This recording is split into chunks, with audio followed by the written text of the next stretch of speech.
भाई साहब, मैंने तो अपनी मालदीव्स के टिकट कैंसिल करके लक्षद्वीप की तैयारी कर ली है। पता है क्यों?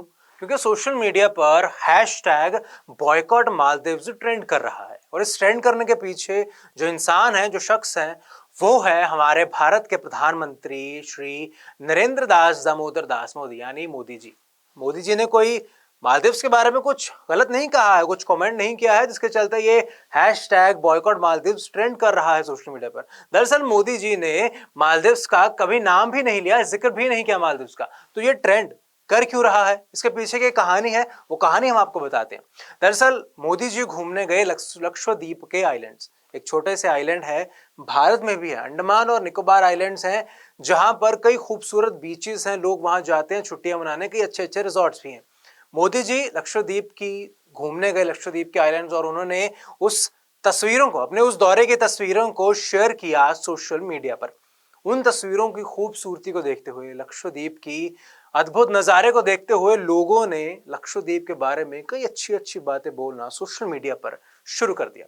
इसके बाद लक्षद्वीप की बढ़ाई होना शुरू हुई हो गया। हद तो तब हो गई जब एक यूजर ने कमेंट कर दिया कि मैं आपकी अपनी छुट्टियां लक्षद्वीप में मनाऊंगा, मालदीव्स की में अपनी टिकट जो मैंने बना रखी थी वो मैं कैंसिल कर दूंगा। मालदीव्स का कंपैरिजन लोगों ने लक्षद्वीप के साथ करना शुरू किया, और लक्षद्वीप आ गया मालदीव से कई दर्जे ऊपर। भाई भारतीय हैं हम अपने, अगर हम अपने क्षेत्र का, अपने कुछ हिस्से का बढ़ावा कर रहे हैं, उसकी तारीफ कर रहे हैं, उसकी उससे दिक्कत किसी दूसरे देश को नहीं होनी चाहिए। हम दूसरे देश को बुरा नहीं कह रहे हैं, हम यही कह रहे हैं हम अपने देश को ज्यादा अहमियत दे रहे हैं, जो हर देश, हर देशवासी देता है और उसे देनी चाहिए। लेकिन शायद मालदीव्स की जो सरकार है, मालदीव्स के जो नेता हैं, उनको ये बात शायद हजम नहीं हुई, शायद ये बात उनको बुरी लग गई, जिसके चलते उन्होंने उन तस्वीरों के बारे में और लक्षद्वीप आइलैंड्स के बारे में कुछ आपत्तिजनक कमेंट करने शुरू कर दिए। कमेंट क्या है और वो लोग कौन है, आपको बताते हैं।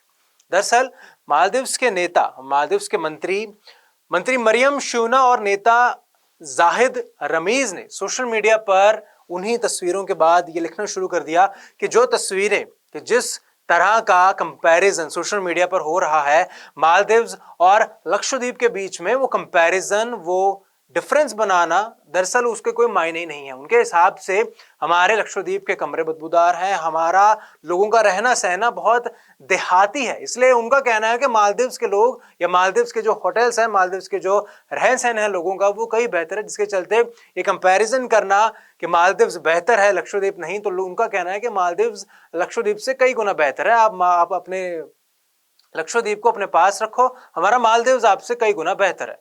लेकिन हम भारतीय हैं भाई, हम, हमारे इमोशंस जुड़े हैं हमारे देश के साथ, हम वो बात हमारे दिल को लग गई, और जब बात भाई दिल को लग गई तो मतलब एक बार लग गई।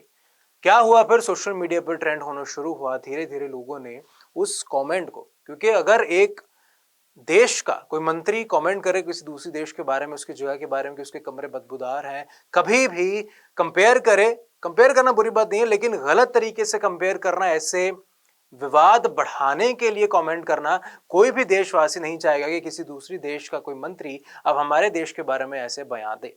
वहीं जहां मालदीव्स को भारत की तरफ से इतनी ज्यादा हेल्प होती है, कितने ज्यादा ऐसे टूरिस्ट हैं, लोग हैं भारतीय जो मालदीव्स में छुट्टियां मनाने जाते हैं, ताकि मालदीव्स में जो 5 स्टार 7 स्टार होटल हैं, वहां के लोगों का खर्चा पानी चलता रहे।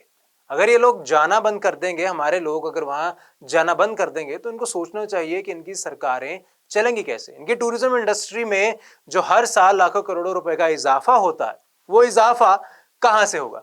बस फिर क्या, बॉयकॉट मालदीव ट्रेंडिंग होना शुरू हुआ सोशल मीडिया पर। लोगों ने इतना तक कर दिया, लोगों ने भर दिया सोशल मीडिया को ऐसी ऐसी स्टेट्समैन के साथ, ऐसी ऐसी दलीलों के साथ कि हम पढ़कर भी हैरान रह गए। दरअसल लोगों ने इतना तक लिखा कि मैंने अपनी टिकट करवा रखी थी, 5 लाख 8 लाख रुपए तक का पैकेज ले रखा था मालदीव्स का, वो पैकेज मैंने तुरंत इमीडिएटली कैंसिल कर दिया है कि मैं अब उस मालदीव्स के मंत्रियों द्वारा जो ये बयान दिया गया है, उस बयान के बाद मैं तो भैया मालदीव्स नहीं जाऊंगा। लोगों ने इतना तक कमेंट किया, लोगों ने ये कहना शुरू कर दिया कि हम मालदीव्स को हटाकर, हम मालदीव्स को अपने दिमाग में रखना तक नहीं चाहते। हमारे लिए हमारे भारत के जो आइलैंड है, जो आइलैंड रीजन है, अंडमान हो गया या मालदीव्स हो गया, वहां पर हम अपनी छुट्टियां मनाएंगे, क्योंकि अगर देश के प्रधानमंत्री मोदी जी भाई जा सकते हैं, तो आम लोगों के लिए जाने में क्या दिक्कत है?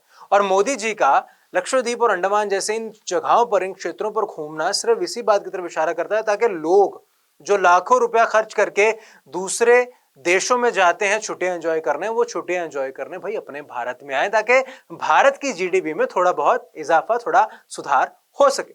इसलिए लोगों ने अब ठान लिया कि मालदीव भैया नहीं जाएंगे, जो मर्जी हो जाए, क्योंकि अगर एक दूसरे देश का नेता हमारे देश के बारे में ऐसे बयान कर रहा है, फिर भी हम चले जाएं वहां घूमने के लिए, तो भैया इतना मूर्ख चाहे कोई भी हो, एक देशवासी तो नहीं हो सकता। और बात सिर्फ यहीं तक खत्म नहीं होती। जो मौजूदा राष्ट्रपति हैं मालदीव के, वो भी कहा जाता है वो भी चीन के समर्थक हैं, इसलिए उन्होंने अपनी सरकार आते ही, सत्ता में आते ही, एक इंडिया आउट नाम का अभियान शुरू किया था कि भारत को भगा। आपको बता दें कि ह्यूमैनिटेरियन एड पर या दोनों देशों में सिक्योरिटी काउंसिल को मद्देनजर रखते हुए यूएनएससी के तहत कुछ सैनिक हिंदुस्तानी सरकार ने मालदीव में अलॉट किए हैं, ताकि दोनों देशों में किसी तरीके के कोई अगर कूटनीतिक किसी तरीके से कोई विवाद खड़ा होता है तो सैनिक रखे हैं, इसलिए ताकि एक तरफ से वो मालदीव की भी सुरक्षा कर सकें, और हिंदुस्तान में भी अगर कुछ दिक्कत आती है, लैंड में या सी में कुछ दिक्कत आती है, तो वो लोग यहां आकर, वहां जाकर मसले को, मुद्दा क्या है उसको संभाल सकें। तो राष्ट्रपति ने मालदीव के इतना तक बयान दिया कि इंडिया आउट का बयान दे दिया कि जो सैनिक मालदीव में रखे गए हैं, मालदीव में तैनात किए गए हैं, उनको वहां से हटाना चाहिए। कहा जाता है कि वो चीन समर्थक हैं, और वैसे भी जो लोग चीन का साथ देते हैं, दरअसल आमतौर पर यही देखा गया है कि वो लोग भारत के हर बार खिलाफ ही होते हैं। लेकिन एक देश के मंत्री द्वारा, किसी दूसरे देश के मंत्री द्वारा किसी और देश की जगहों का ऐसे अपमान करना, ऐसे इस तरीके के आपत्तिजनक बयान देने कहां तक सही है,